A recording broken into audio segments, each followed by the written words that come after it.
pays tariffs, Mr. Secretary? Sorry, well... Who pays tariffs? Sorry, Mr. Secretary, please. Excuse me. The question is very simply, who pays tariffs, Mr. Chairman? I'd like him to answer that question. Well, He wants to answer other questions. well, Congressman, if the Congressman, if the exporters, dislike tariffs so much, why wouldn't they? If I think what you're trying to get me to say. Did you remember the question? I'm not sure you did. Who pays tariffs?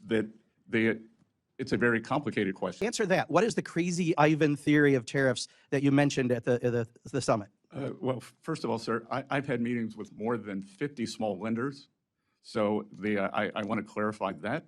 I would also say that in game theory, strategic uncertainty, of which you seem to like the name crazy. So I'll ask one more time, who pays tariffs? Thank you, Mr. Chairman.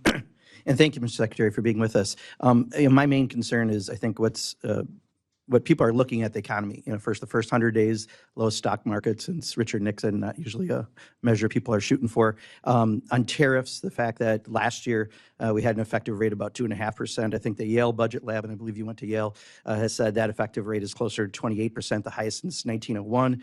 I know some of that's changed because the tariffs are on again, off again, some on again, some off again. Somewhat chaotic, I believe, as your term is what, crazy Ivan style. I compare them to how a monkey throws dung. You're not exactly sure where they're going to land. And that's the concern I have as a small business owner, and I know Ms. Luzenkamp-Perez is as well. I've got small businesses really worried. You made a comment about while cargo volumes have dropped 60%, you see this as a temporary detox. But for a small business that's getting by day to day, that's much bigger. You talked about Main Street.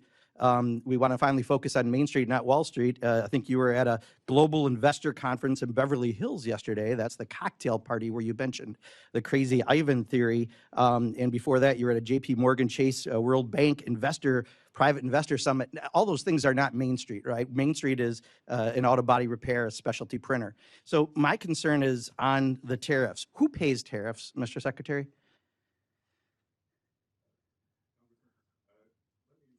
No. Answer the questions I asked, please. I only have 5 minutes. Who pays tariffs? Sorry, well... Who pays tariffs? Sorry, Mr. Secretary, please. Excuse me. The question is very simply, who pays tariffs, Mr. Chairman? I'd like him to answer that question. Well, He wants to answer other questions. Well, Congressman, if the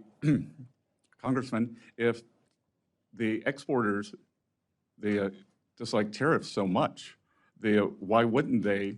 If I think what you're trying to get me to say. Did you remember the question? I'm not sure you did. Who pays tariffs?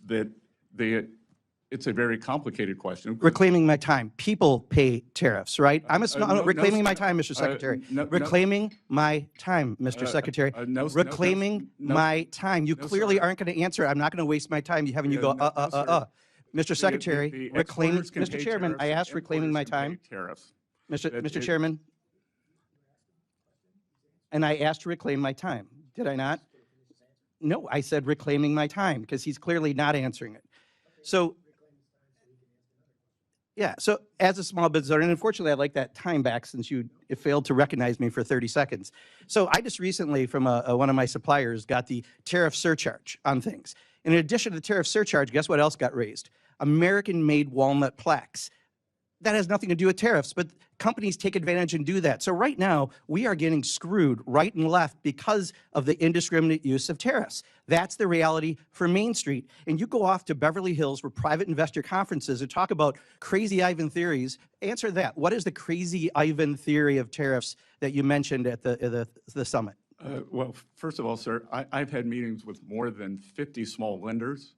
So I want to clarify that. I would also say that in game theory, strategic uncertainty, of which you seem to like the name crazy Ivan. Well, it's your words, correct? Didn't you use crazy Ivan at the... Well, you've used it 5 times. And that's the question, Mr. Chairman. I am saying the strategic uncertainty is part of negotiations. Should we say, okay, here's what we'll accept. Please take this. Okay, I've got your answer. Thank you. I'm going to reclaim my time again. So for a small business, we don't have that luxury, right? When the ports are empty in California, and we can't get goods and people are stocking up for Christmas goods. Crazy Ivan is great for, please don't take this offense, really rich people like you, but for people like me, it's not, right? That's what makes small businesses fail. That's what makes people lose their jobs. That's what makes the stock market tank. So I'll ask one more time, who pays tariffs? Sir, the history would show that it is a complicated mix of who pays the tariffs over various times. So that's exactly the problem. If your answer, and you are a very educated person, you have a very impressive bio, cannot answer the question who pays tariffs because you won't answer that, and you say it's a complicated issue, it's not complicated. Consumers pay Trump's tariff tax. That's the reality. And I'll yield back, Mr. Chairman, but I do think next time if I ask to yield back, I would appreciate having my time yelled back. What you just witnessed wasn't just a heated political exchange. It was a moment of truth about who really pays the price when economic policy is turned into political theater. Congressman Mark Pocan of Wisconsin wasn't just pressing Scott Bessent for a soundbite. He was holding a mirror up to an administration that claims to fight for the little guy while making policies that crush small businesses and working families under the weight of hidden taxes. Let's be real here. Tariffs aren't some complicated strategic maneuver, or as Bessent bizarrely put it, a crazy Ivan tactic. They're taxes. Taxes that fall not on China, not on big corporations, but on you, the American consumer. When imported materials, goods, and supplies get slapped with tariffs, small businesses see their costs soar. And guess what? They pass those costs right along to everyday Americans trying to buy groceries, appliances, or even the parts they need to keep their business alive. That's why Pocan's frustration was so palpable. He wasn't grandstanding. He was speaking for the people who have to deal with the real-world fallout of these reckless economic stunts. When he asked who pays tariffs, he wasn't expecting a complicated answer, because it's not complicated. Consumers pay, period. What makes this moment so powerful is how it exposes the disconnect between elite policymakers and the realities of Main Street America. Bessent talks about meeting with investors in Beverly Hills and attending J.P. Morgan summits, while the auto repair shops, printers, and small-town manufacturers Pocan represents are hanging by a thread. It's a picture of two Americas, one that can absorb the chaos and spin it as strategic uncertainty, and another that lives paycheck to paycheck, where every unpredictable policy swing can mean the difference between survival and bankruptcy. And Pocan's comparison, like a monkey throwing dung, might sound blunt, but it hits at the truth. Tariff policy under Trump and his economic team has been erratic, impulsive, and devoid of long-term strategy. It's chaos masquerading as genius, and the American worker has been footing the bill. But beyond the fiery exchange, there's a deeper lesson here about accountability and transparency. When Bessent dodges the simplest economic question, who pays tariffs, it's not ignorance, it's evasion. Because admitting that tariffs are paid by Americans would shatter the narrative that Trump's trade wars are a show of strength against foreign powers. They're not. They're attacks on American productivity, innovation, and stability. This moment also speaks volumes about democratic leadership, about lawmakers like Pocan who are actually grounding economic debates in the lived experiences of real people. They're not distracted by the spectacle of politics, they're demanding honesty and sanity in policymaking. And that's what democracy needs more than ever. Leaders who call out economic misinformation and stand up for the millions who can't afford to be casualties of political games. So what can we take away from this?